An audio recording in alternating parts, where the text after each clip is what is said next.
বন্ধুগণ, সময় শোধনায় স্বাগতম। আজ রাজ্যে যেভাবে নওশাদ সিদ্দিকের বিশালভাবে একটি জনপ্রিয়তা পাচ্ছে, তার একটি মৌলিক কারণ কিন্তু বিরোধিতা করা। আমরা এটি একাধিকবার দেখে এসেছি। গেল বছর থেকে শুরু করে নওশাদ যেভাবে গ্রেপ্তার হলো, তার পরে দিকে দিকে যেভাবে তিনি জনপ্রিয়তা পেয়েছেন, একাধিক বিশেষজ্ঞদের মতামত অনুযায়ী এবং ভাঙড়ের এমএলএ নওশাদ সিদ্দিকী তিনি স্রেফ ভাঙড়ের মধ্যে সীমাবদ্ধ ছিল। আমরা ভেবেছিলাম নওশাদ সিদ্দিকী হয়তো 2 বছর থেকে 3 বছরের বেশি টিকতে পারবেন না, কিন্তু আমরা কি দেখছি, সংযুক্ত মোর্চার থেকে একটি মাত্র এমএলএ। এখন এই একটি এমএলএ টিএমসির ত্রাস হয়ে দাঁড়িয়েছে।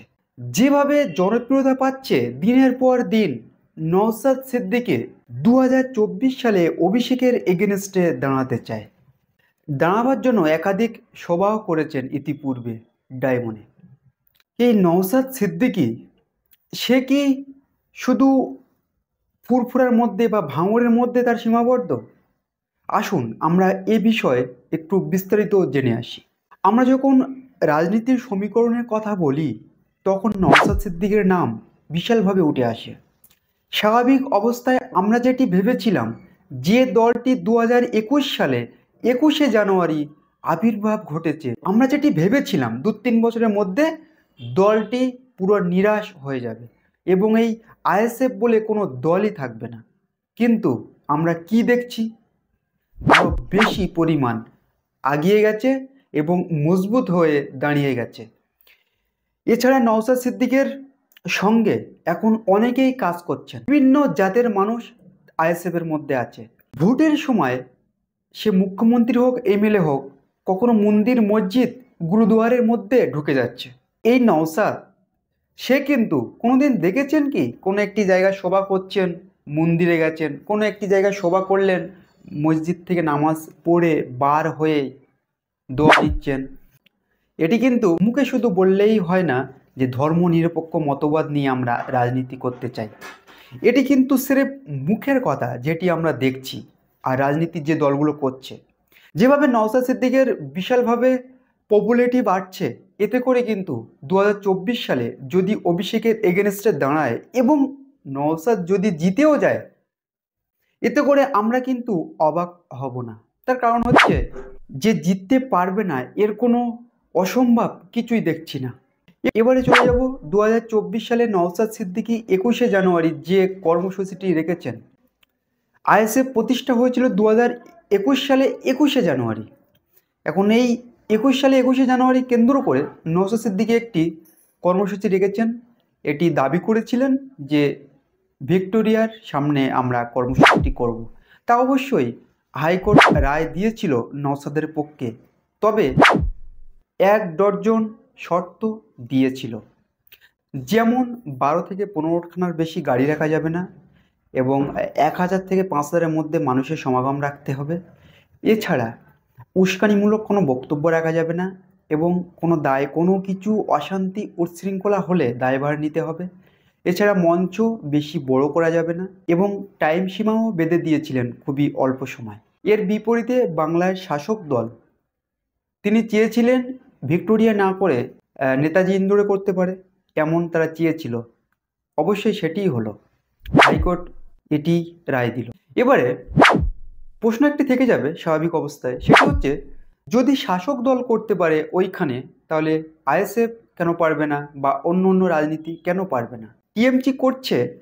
এই বিষয়ে কথা বলতে গেলে 1993 সালে 21শে জুলাই ফিরে যেতে হবে। পুলিশ যেটি দাবি করে, আমরা কাঁদানি গ্যাস ছোঁড়ার পরেও তারা কিন্তু বিদ্রোহ হয়ে উঠেছিল, তার পরিবর্তে আমরা গুলি চালিয়েছিলাম। তা অবশ্যই এটি নিয়ে একটু বিতর্ক আছে। তা বিতর্কে আমি নাইবা গেলাম। 1993 সালে যে কংগ্রেস কর্মী খুন হয়েছিলেন, তারা কিন্তু টিএমসিতে ছিল না, তারা ছিল কংগ্রেস। তাহলে মমতা যে কর্মসূচিটা করছেন 21শে জুলাই প্রতি বছরে করে আসছেন শহীদ স্মরণে, এটি সম্মান জানিয়ে বলছি। যেহেতু শাসক দলের এরকম অনুষ্ঠান করার, কর্মসূচি করার অধিকার আছে, তাহলে বিরোধী দল কেন থাকবে না? কেউ যদি বলে এই স্থানটি টিএমসির জন্য অতি পবিত্র, যদি এমন কথা বলে, তাহলে নিশ্চয়ই তাদের রাজনীতির স্বার্থের জন্য এমন কথা। তার কারণ হচ্ছে যারা শহীদ হয়েছিলেন তারা কেউ টিএমসির ছিল না, তারা সবই কংগ্রেস করেছিল। এই সভাটি করার অধিকার কংগ্রেস থাকা উচিত। আর যদি টিএমসি নিজের অধীনে করতে চান তাহলে এটি শুধুমাত্র রাজনীতি, ফয়দা লটার চেষ্টা। এখন নওশাদ সিদ্দিকীকে ঘিরে যেভাবে নওশাদ সিদ্দিকী দিনের পর দিন তিনি কিন্তু যে পপুলারিটিটা পাচ্ছে, এটার মূল কারণ কিন্তু রাজ্য সরকার অ্যাডভান্স কিছু মন্তব্য করেন। যেমন ইদানি একটি মন্তব্য করেছেন, যদি আমায় বলে কোনো নাকোদা মসজিদ ভেঙে দাও, আমি থোড়াই শুনবো। 16 মসজিদের গেটও আমাদের করা, এগুলো মানতে আমি বাধ্য নই, মানতে রাজি নই। কোনো রাজ্যের বিজেপি, কোনো কেন্দ্রের বিজেপি নেতা মন্ত্রী এমন কোনো মন্তব্য করেছেন যে টিপু সুলতান মসজিদ ভেঙে বা নাকোদা মসজিদ ভেঙে আমরা মন্দির গড়ব, এমন মন্তব্য করেছেন? আমরা তো জানি না। অ্যাডভান্স কেন মন্তব্য এত?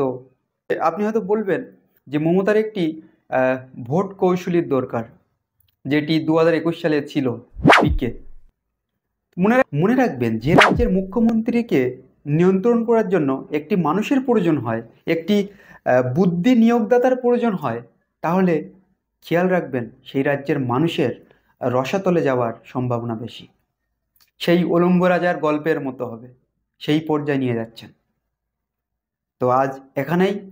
ভালো থাকবেন, সুস্থ থাকবেন এবং সময় সুজন ইউটিউব চ্যানেল ও ফেসবুক পেজ যারা দেখছেন অবশ্যই ফলো করবেন। ইউটিউব থেকে যারা দেখছেন সাবস্ক্রাইব করবেন। আপনাদের সাপোর্ট একান্ত প্রয়োজন। ধন্যবাদ। দেখা হচ্ছে অন্য কোনো ভিডিওতে।